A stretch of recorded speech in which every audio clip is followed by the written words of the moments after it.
Vegan as fuck podcast.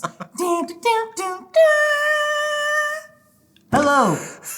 We out you. Welcome to the Vegan as fuck podcast, where we do podcast things. We do podcast things. What's your name, good sir? It's your boy Donny. It's your boy Donny. Well, I usually say vegan as fuck, but the thing is, like, Vegan as fuck. It's like we're on the Vegan as fuck podcast, but I can't call myself vegan as fuck anymore. I think now Then it's Inception.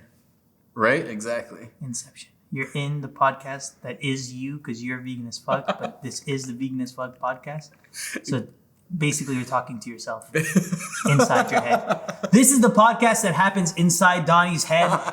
And we have some Rise here, as you can see. Product placement, because this is sponsored by Rise Kombucha. Shout out to Rise Kombucha. Funny story.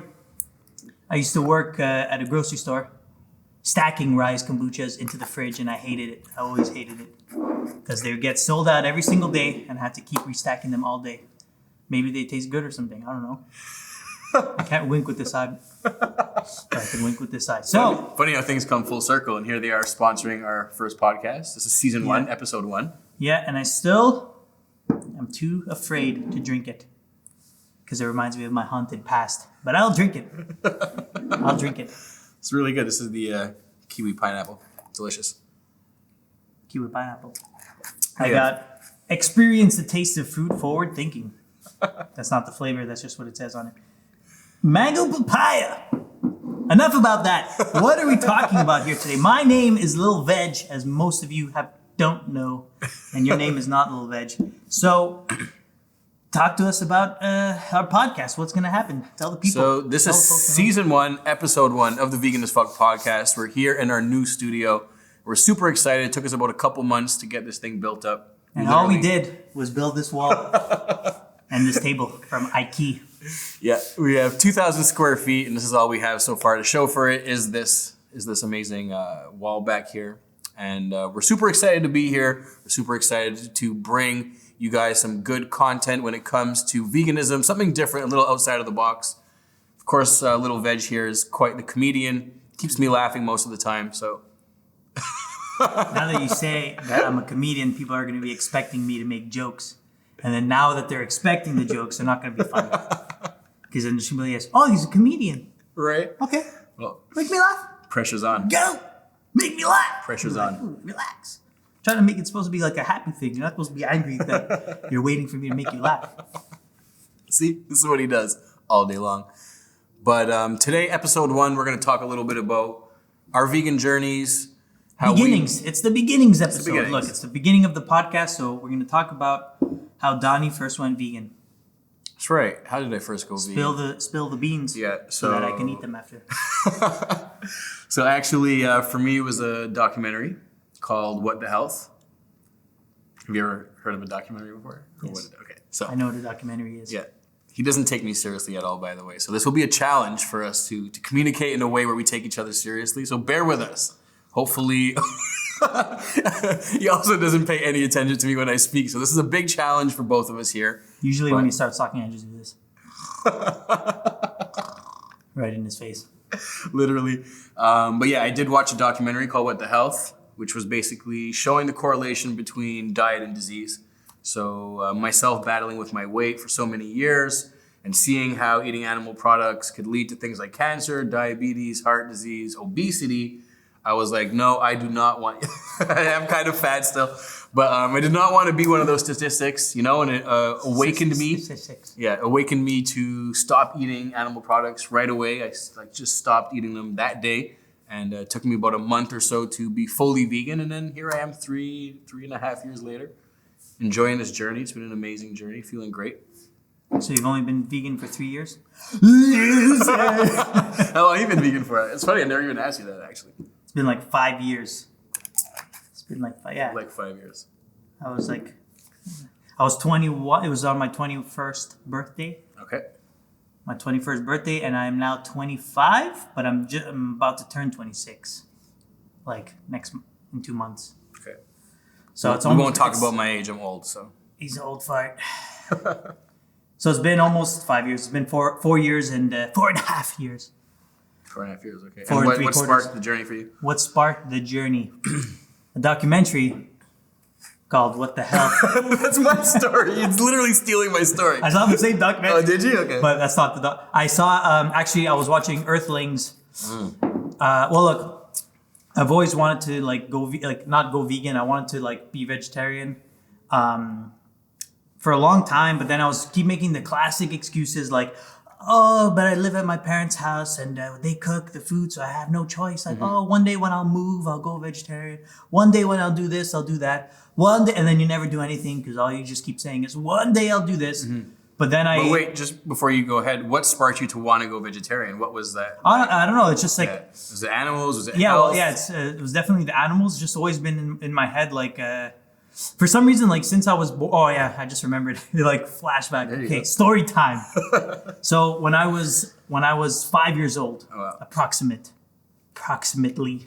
when I was 5 years old, approximately, my grandfather, who is like a Greek man from Greece, old Greek guy, from the village of Greece, not from like the cities, like Right. from the hardcore village, So he brought us when I was 5 years old. You can already know where this story is going.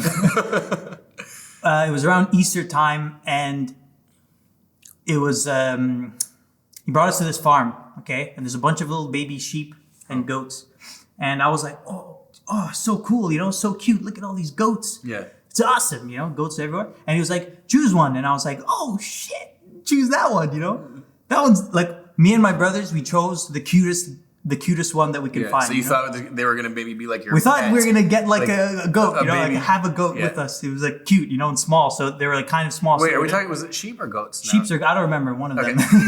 Because you gotta know the difference. I know there's a difference, but I don't Yeah. remember if it was a sheep or a goat because what was it? It's not a sheep. It was a But lamb. a lamb lamb. is a baby sheep, Yeah. right? So it was a lamb. Yeah. Okay, so it was a lamb. Yeah. Because it was for Easter. Yeah. So basically, you guys know the story, but I was so excited. We had a name for him and everything, and then they randomly like just grab him by the legs, hang him up, and just like Oh my murder him gosh. right in front of us. And we were like I was like, what? Yeah. What just happened? I saw like That's crazy. it was graphic. I'm not gonna explain what happened, but it was obviously graphic, and Because as kids, we're taught to. that was like in my brain, I guess, and like suppressed for a really long time. And obviously, I continued eating whatever my family and my parents were feeding me because I was a young kid. I had no choice. But as I got older, it was just always in the back of my head, like meat is bad. Yeah. Don't eat that, it too much. From that. I guess childhood memory. I feel like that memory like scarred me and like for my whole life after like just realizing what just happened. And then I have never eaten lamb like in my entire life. Yeah. I've never since that like Eating a lamb. since that moment never like I always was like, oh, I don't like it. Like I was like picky, picky eater. I don't like it. I don't want to eat it. And it's like, but I never actually tried it. So I don't, like, so everyone's like, you never tried it. And I'm like, I just don't like it. You don't want it. Exactly. It brought you back to that childhood memory. So then basically fast forward, I guess I never really liked to eat meat. Like I never really like, oh yeah, let's get to whatever, it was Okay. like It was something just a that thing, was, yeah. we were eating because that's all we had. And there you go, so I was eating it. But I always had like, Memories from that. yeah, I Kind really of liked, traumatizing event, basically. That. yeah, exactly. So then I saw the documentary Earthlings. It was the first Game changer. it was the first one that I ever saw, and I was like, same guy, same day, I became vegetarian. Okay, and then we were eating dinner. We hate that word, by the way. Listen to me. So I became vegetarian, and it lasted because I was like, oh, we need to do the transition. I need to do the transition first. I'll start vegetarian, and then I'm at dinner with my family, and it was my stepdad was like, I told my family like, why aren't you eating any of the meat? And I'm like, I was just eating a cheese pizza, and they're like, why don't you want to eat the meat? And I was like, actually, I'm vegetarian. And then to turn me off from the idea, my stepdad was like, but you're eating cheese. They do the same thing to they do the same thing that they do to the other to the cows and stuff. They do it for cheese also. And I'm like, oh shit, you're right. I forget it. I'm vegan then. So on the spot. that totally backfired his Yeah, he was plan. trying to like You know, guy's gonna tell you there's no point. Yeah, there's no point. No point in doing it. It's everywhere. Just Yeah. eat it. You know, Yeah, and I'm like, oh wait, it's true. I feel like such a hypocrite. I feel like such a hypocrite. You know, I'm like, all right, then I'll just go vegan. And then they're just like, you know, it's like my family's Greek, so obviously when you tell them that you're not going to eat meat, they're all at first, you know. Now it's been 5 years, so they're comfortable with it. But back then it was like a big thing, you know. Yeah. I'm like, that's not the end of the world, guys. I'm doing this for myself, for the animals, or it's like I'm trying to help you. Yeah. I'm trying to save the planet that you live on, you know. And it's like, it's like, you just want to like do a good thing, you know. You should be proud of your son for doing a good thing, you know. So it's crazy that you actually say that you had that experience, because when I was growing up, I had a similar childhood experience. And just to touch upon that quickly, as children, we're taught to love animals, right? We see them in cartoons, we see them in movies. Yeah, and you learn how to. Cow says moo, pig says oink, and you're like, oh, these are cute sounds, cute animals, and but we're gonna kill them. It's like, that's unfortunately what they brainwash you into later. It's so weird. But myself as well, I remember I was about 6, 7 years old, and our neighbor behind our house, he's an Italian man, and one day I was just looking out my window, and I saw a pig hanging dead. I guess it was either about to be the pig was about to be whatever, cooked or whatever, but the pig was just lying there, hanging there, dead, and I was like traumatized. I actually started yelling out the window, like cursing at him. I was 7 years old, but I was cursing at him, and I was yelling at him. I was so upset. My mom got in on it. She's like, there's children here. You shouldn't be, you know, promoting this type of death and violence. And we were actually raised vegetarian in my household, so I didn't grow up eating any. Thanks for the invite. Right, you know? So I'm so lucky to actually have been raised vegetarian, but crazy enough, raised vegetarian, I was compassionate towards animals, and then at the age of like 14, 15, all my friends were like, what do you mean you don't eat meat? You never had this, you've never had that. And I got sucked into it. Classic peer pressure. Classic if your peer friends pressure. told you to jump off a bridge, would you do it? Probably. But no, that's how I kind of got sucked into that whole thing. And it's just crazy that we're taught compassion, and even when it's in your heart, through all the brainwashing of advertisements and corporations and society, you can easily forget that. But here we are. We made it. We escaped the you know, how you say, I don't even know how to say it. But we escaped. The claws. The crutches. Exactly. We escaped. And we're happy to be here. And we're happy funny to have... because when my family was questioning me, why? And then I literally sang... I was like, I sang the song from Michael Jackson. Literally, I was like, I'm gonna make a change for once in my life. And then they're like, hey! And then I got up and I was like, it's gonna feel real good. Gonna make a difference. Gonna make it right now. And then as I was singing that, I was walking away to my room. That's how usually I would escape to be in peace. But I would walk away and then they're like, where are you going? Come back. And I was like, I'm starting with the man in the mirror. Then like, what are you doing? I'm asking him to change his ways. And that's how that story ends. That's it. And here we are now, living this vegan, compassionate lifestyle. What has that brought us?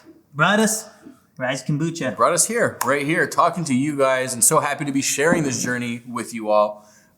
Vegan as Fuck has been around for over 2 years as a brand. You said a bad word. As an organization. We are a movement, we're a community, and we're so happy to be sharing this journey with you guys. And we're going to be having cool guests on the podcast. So today is just kind of like the intro episode. And we wanted to touch upon a few things, kind of like our vegan journeys, how we met, how we kind of started this whole... How I regret meeting this guy, because it's been nothing but trouble. Yeah, it's funny enough. We met about only 7-8 months ago, and we met outside of a slaughterhouse. Crazy enough, we met outside of a slaughterhouse here in Quebec. We met where it all began. Yeah, we met outside of a slaughterhouse, bearing witness. So for those who don't know, bearing witness is when we go outside of slaughterhouses to comfort the animals before they are sent in to be slaughtered, and we give them water, we get content. We kind of show people what it is that they're paying for when they support these industries. So crazy enough, we did meet at a slaughterhouse, and then we discussed filming some content together, some comedy skits, because we're both funny. Okay, the truth is I'm not funny at all. He's funny, he's creative, he's the producer, he's the director. For everyone who watches those funny comedy skits. Sometimes he's like, hey, we should do this. And I'm like, supposedly my ideas are terrible and I can't act and I'm not funny, supposedly. That's what he says. He's getting there, but he's got a long way. It's a work in progress. But that's how we met. Before But I met your girlfriend before meeting you. Yeah. That's actually, I met you because I knew your girlfriend, which yeah. I also met her outside of a slaughterhouse. Yeah. There's a photo of us together. We didn't know each other yet. We didn't know each other. It was at a Canada Goose protest, or it was just like a fur protest. Because I remember we did like a tour. We did a tour, yeah. We did a few different stores. We walked to like all the different stores. Yeah. And, yeah. We have a big fur problem here in Montreal, Quebec. I'm assuming all over Canada, all over the East Coast of, I'm sure, of America, or wherever it's cold. Yeah, wherever it's cold. Wherever it's cold, companies like Canada Goose have literally brainwashed people into thinking that fur trim keeps them warm. You know, in these freezing. Even though it's like here. It's a decoration. And how does that keep you warm? It's like, first of all, you're not even wearing your hood. It's like it's like here. And then even when you're wearing it, it's not even touching. It's literally, yeah. But they brainwash people into thinking that's what keeps them warm. So it's a big problem. So it's one of the main activisms that we do out here. And yeah. But yeah, so there's that photo. I think put the photo right here. You see the photo? Hopefully we'll put it up in there. Yeah. Do you see it? Because I don't see it right now. But if you're seeing it, it's because I did it in editing. Yeah. And we're looking at this photo. My girlfriend took this photo. And I think I'm holding a sign like this, like high up in the air. Yeah, you can see my purple hat. This very hat. You can see it, and it's like, oh, that's the first photograph of Little Veg and Donald together in the same shot. Yeah, and we didn't even know each other. We didn't know. We just crossed paths. I just thought he was a crazy fur activist because that day everyone was yelling at each other. It was the first. Let's talk about that a little bit. By the way, it's the first fur protest. That's the first. That was the first. Oh wow, that's crazy. And I get there and everyone's like, losers, like yelling at each other. I was like, what? Like, what's going on here? To give a little insight for those who have never been to a fur protest before. It's kind of wild. It's kind of wild because one of the main tactics that activists do use when it comes to raising awareness about the fur industry is shaming. And I think that's one of the topics that we can discuss a little bit today and next episode. Yeah, or on future episodes. Stay tuned to the next episode. Oh, we're done already? But so basically, for him, if that was his first experience, what you'll see is when people do walk by wearing their fur trims, activists will kind of yell at them like with their signs. Like they have this sign like fur kills, like pictures of like foxes and coyotes. Which I think is great. It's good. The pictures are fine and everything to make people realize. They also play like sounds of the animals who are trapped, killed, or trapped while they're trapped. Yeah, like them crying and stuff. But then they'll just like go after these people that are wearing the fur, and they'd be like, "You're a loser. You feel like a big man. You're wearing the big boy pants."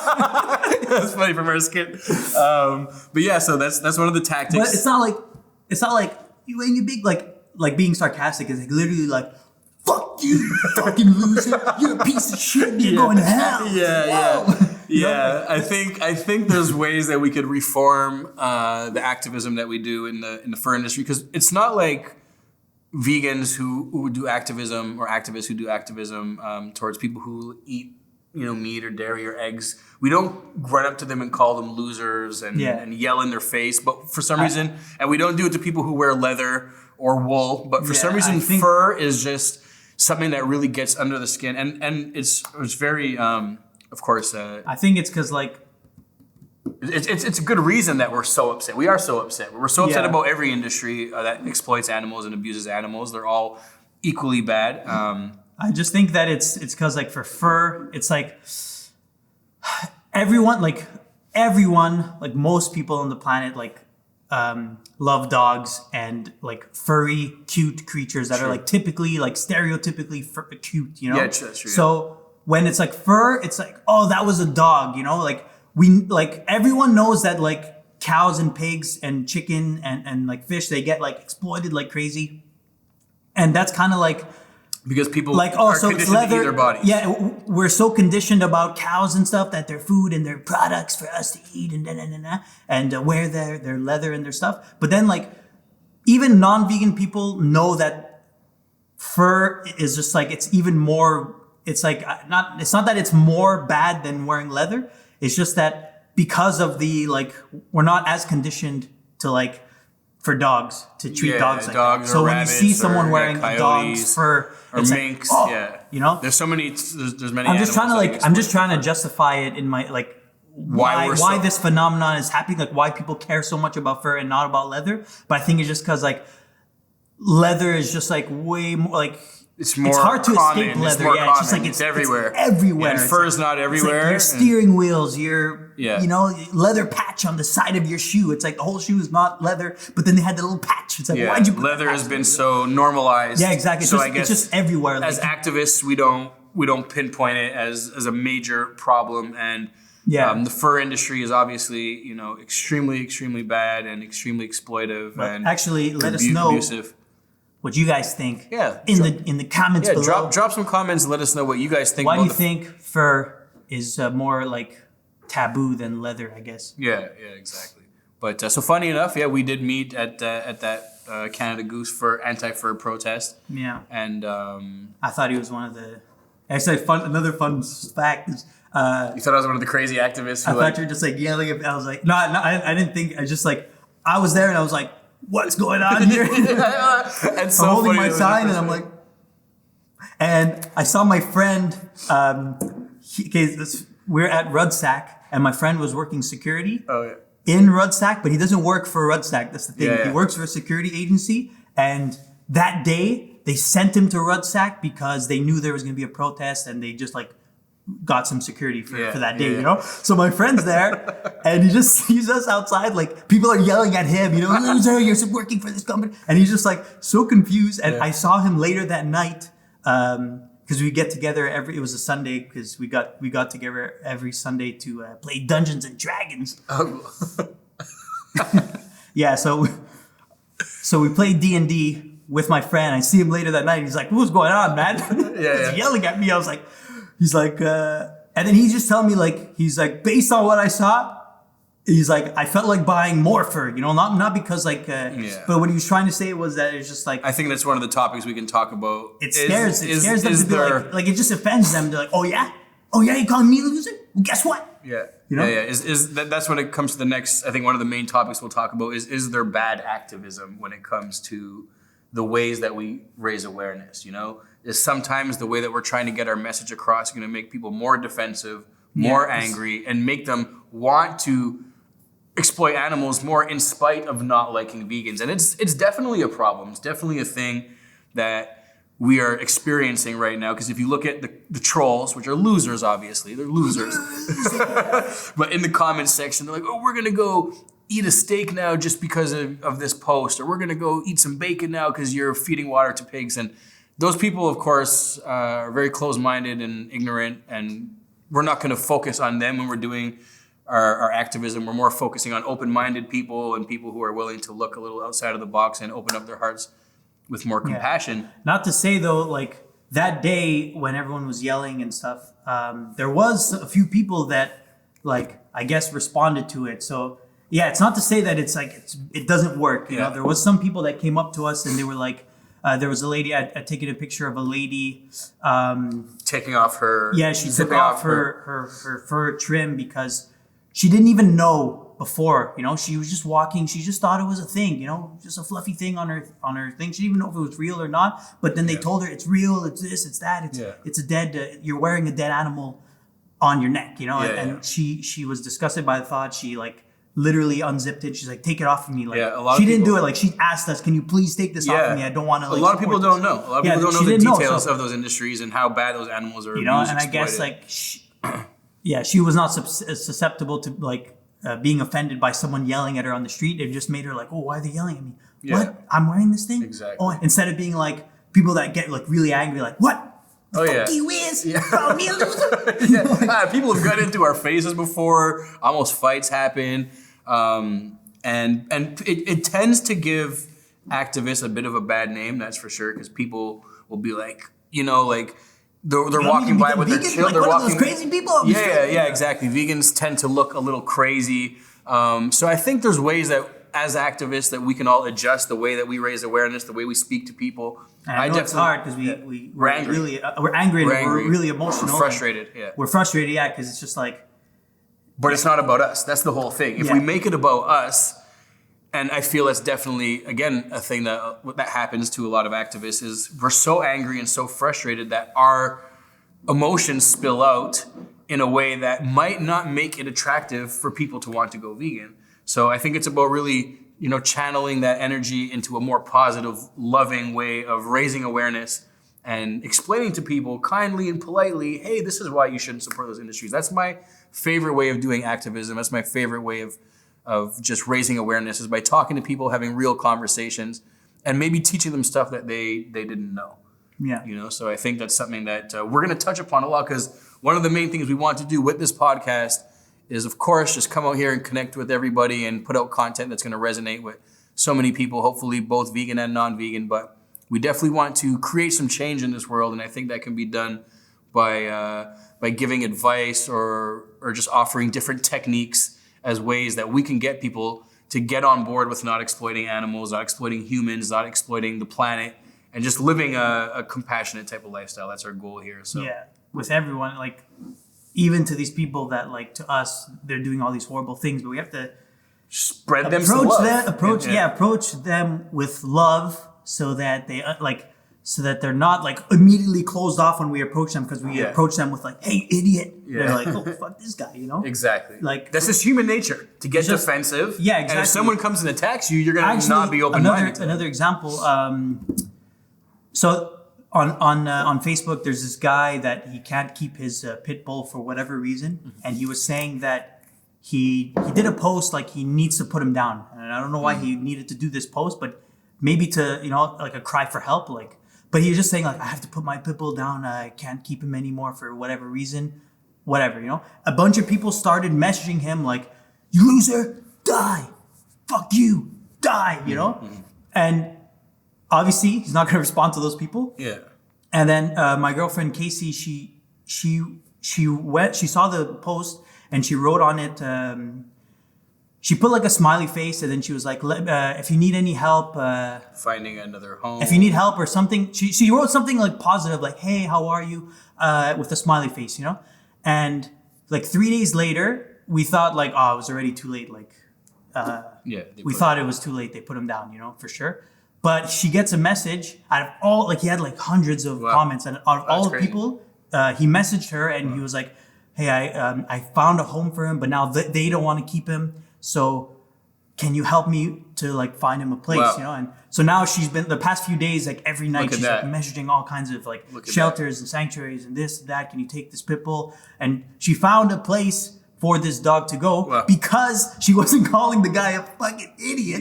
Exactly. Because she went with like compassion. Hey, how are you? Is everything okay? That's right. How can I help? And when he was like in a time of need, instead of answering, you think he's gonna go to like, okay, I need to find my dog a home. Let me go see who I can ask. Fuck you. I hate your guts. Die, exactly. Fat boy, die. Like, I'm not gonna message any of those people. Yeah. You found the one nice person. It's like, oh, who's this? Yeah. Hi, how are you? Exactly. Oh, you're reasonable. I'll talk to you. It's like 100%. So, which shows is so important. We saved this dog's life because there you go. Because of being like not like mean to the guy. Like for sure in our minds we're like, oh, you want to kill a dog for no reason just because you don't want to keep it, you fucking asshole. Like we're not gonna say that. But don't say that. Because exactly. Think what you think, but it's your actions that can actually end up affecting a scenario in a very positive way. And then after you rescue the dog and it's safe and sound, then you tell him, hey, you fucking asshole, should have kept him. Right? You made a commitment, piece of shit.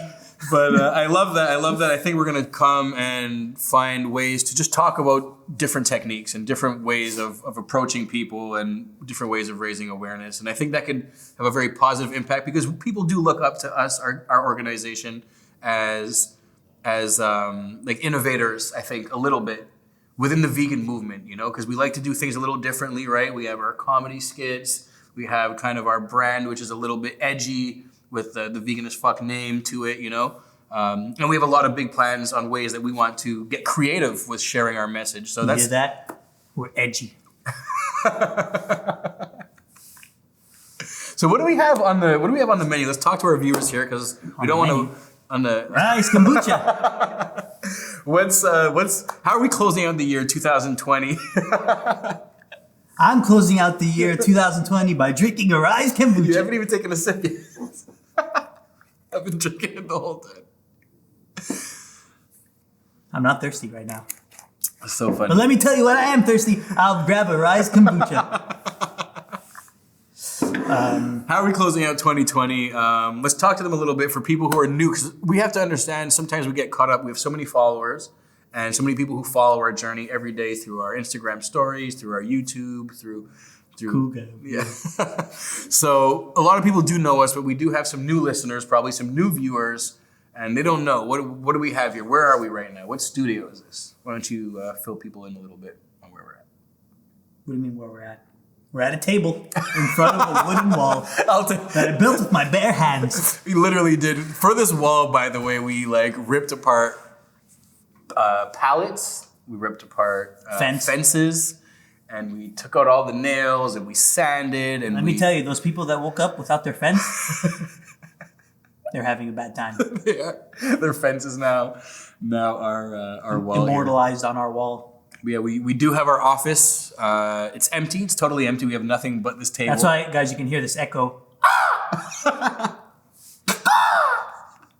So we're trying to get rid of that echo. Bear with us. It's going to get better every episode. Yeah, as we get some furniture in here. As we get more and more stuff in here. So far, it's just this table that I also built with my bare hands. From IKEA. If you need tables or wooden walls, we got you. I can't. Do you guys see what I have to put up with every day? We just signed a 5-year lease together. 5 years. So hopefully in 5 years, we'll still be shooting this podcast. I'm sure we will be if I haven't driven him crazy yet. Or vice versa. I'm on the brink. I'm on the brink of collapse. But yeah, that's pretty much it. Today is an introduction to our podcast, episode 1. Of course, sponsored by Rice Kombucha, as you've heard 38 times so far in this video. Before we go, I have some good news. So, good news and I have some bad news. Okay, let's hear it.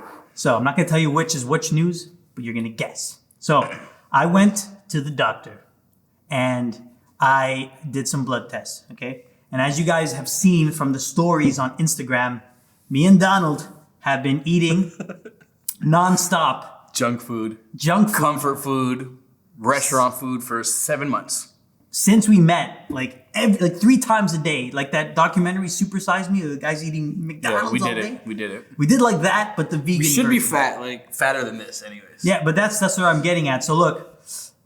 We did that for a really long time, and we didn't feel physically good, obviously, because mentally, all the oil, all the fatty foods. Yeah, we weren't eating enough fresh fruits, enough vegetables, raw vegetables. Nothing. But listen to me now. Water. I went to do a blood test, and we just got our results yesterday. And so I'm at the doctor, and he's not telling me what my results are. So I'm like, it's got to be something bad, you know? He's avoiding the conversation. I'm waiting for something horrible to happen because I know how I've been eating for the past 7 months straight, you know? I'm talking, guys, I don't think you understand. It's you see what we put on the stories, but sometimes we don't put what we're eating. Yeah. We don't show everything. Sometimes I'll smash an entire bag of chips, big one, family size. Doritos sweet chili heat. Sweet chili heat. Vegan friendly. And then I'll go get some Old Dutch ketchup chips, a whole entire bag. And then after the entire bag, I'll go get the vegan vegan ice cream, entire pint, eat the whole thing to myself. And then I'll be like, what's next? And then I find something else, And I thought I had bad eating habits till I met this guy, and we've been encouraging each other in a crazy way. We've been going eating hardcore, a lot of junk food for the last 7 months. I get this blood test, and then you're thinking it's going to be some bad news. It's going to be horrible for sure. I've been eating horribly, some days I don't even eat food. It's literally just I had 3 bags of chips today. That's it, just chips and ice cream. That's all I had today, So we get the we're there, and then he's look at my results, okay. I need to take your blood pressure. I'm he's not even telling me my results, and now he wants to take my. You didn't take her blood pressure. I was with Casey. I was you didn't take her blood pressure. Why is he taking my blood pressure? So he puts me on the thing. He's I'm okay. I'm looking at the machine. I see numbers. I don't know what they mean. And then he's oh yeah, your blood pressure's perfect. I'm like, okay, what about like The blood test and then results. he's like, okay, anything else I can do for you guys? I'm like, well, yeah, you didn't even tell me my results. He's like, everything's perfect. I'm like, what do you mean everything's perfect? He's like a newborn baby boy. I'm like, what? Moral He's of the story, he's guys, like, yeah, go vegan. Come There's on. nothing, absolutely nothing wrong. You're 100%, everything's perfect. Like it's, Imagine no that. cholesterol, sugars, whatever. It's all. So I was like, okay. So what we That- get so out that's of the that good story news. is either don't trust doctors whatsoever, or eat all the vegan junk food in the world and you'll still And be I just healthy. like the Super Size Me guy did it for a month. He almost died, the guy, from the animal products, you know? Yeah. And then we do it for 7 months. 7 months. We're talking pizzas, burgers, tacos, nachos, sandwiches, All kinds of things. fries, like any type of comfort vegan foods. We have amazing restaurants here in Montreal. If anyone who's watching ever do come visit post-pandemic, we have such amazing restaurants here. And we love to support all the restaurants and give them exposure to our community and to people who are vegan, veg curious, whatever it is. Even people who aren't vegan, we love to showcase restaurants. So we went to every single restaurant multiple times, showcasing their best things on their menus. It was a real problem. It was crazy. Yeah, we kind of wanted to film a documentary about food, and we just ended up just eating food all day. We didn't getting addicted to junk food. And then, yeah, our productivity was going, like definitely our stuff like our productivity and stuff like that was like going down. Starting but to like decline a little our bit. health, our actual like health, bodily health, like our mental health, that's a different story. But I'm talking about our body health. We gained a little weight, but not Nothing- as much as we should have Like probably. the other day, guys, I went to the gym with my friends. They all do like tricks and stunts and stuff. And I did a front flip. It's pretty I crazy. was like yeah. 30 pounds overweight. Yeah. And I'm still able to do a front flip. I'm saying still able. I didn't know I was able to do a front flip. It was the first time I ever did a front flip. Yeah. And I was like, they just showed me like, yeah, just do this and do it. And I'm running. I'm like, I did a front flip. Like, ow, I did it. Still do it. So power of moral plants. that was the good news. The bad news is that like we just did like after I did the blood test, we were like eating raw and doing a juice cleanse. We did a 7-day Saying, raw like- food juice cleanse. Saying like this is it from now on. We're gonna be raw. We're gonna juice. We're gonna be healthy and be productive and all this kind of stuff. How long And did it then last? the doctor, and then it lasted until yesterday when the doctor told me, "Yeah, you're 1,000% okay." And I'm like, so I can continue eating all this stuff and nothing will happen to me. And So what you're telling me, Doc, is I'm immortal. Right? So immortal. I went to the store. I bought like vegan ground to make like a sauce. I bought like 3 different types of cheeses. I bought some lasagna and I made a massive lasagna this big, this tall. And I ate the entire thing last night. And then I also bought the vegan like ice cream popsicle things. Okay. Like popsicle, I forgot what company, Häagen-Dazs. Oh, they have them now? Okay. And I ate like two boxes. 2 boxes. I'm telling you guys, he is a savage. And then Donnie called me, yo, we're still on this cleanse. I'm like, yeah, I'm on a cleanse. He lied to me about cleansing so that I would bring raw food to the office. I'm cleansing from the cleanse. Because we were on a cleanse, so now I'm cleansing from the cleanse. Because apparently I'm immortal because I'm vegan. So moral of the story, guys, is go vegan and you'll be immortality. There you Put go. the clip.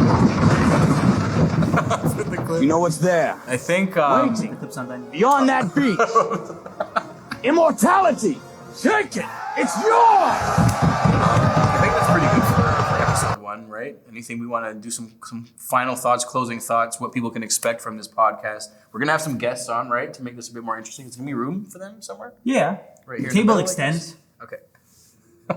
So we'll have some guests. We're going to be covering lots of fun topics. And please, in the comment section, do let us know what type of topics you would like for us to cover. But we will be talking everything from activism to vegan food and plant-based options popping up everywhere and kind of the whole shift that the world is moving towards when it comes to this type of lifestyle, because it seems to be connected to sustainability, to health, to compassion, and people are slowly starting to wake up. There's more information out there readily accessible, and people are making the connection. So we're going to be covering all the topics that have to do with that, and I think that's pretty much it. Any closing And now, thoughts? if we're done, I can finally drink my Rise. Thank you once again, Rise, for sponsoring this episode. And we'll see you guys next week on the Vegan as Fuck podcast.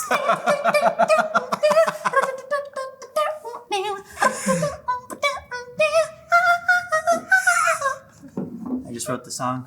Is that our theme song? I don't know, maybe. I don't remember how it goes. So we have Very to possible. Roll back the clip, and that'll be the theme song from now on. Something like that. All right. Thank you guys for watching. It's your boy. It's your boy. Okay, let's go We drink out. some rice. Peace. Ugh.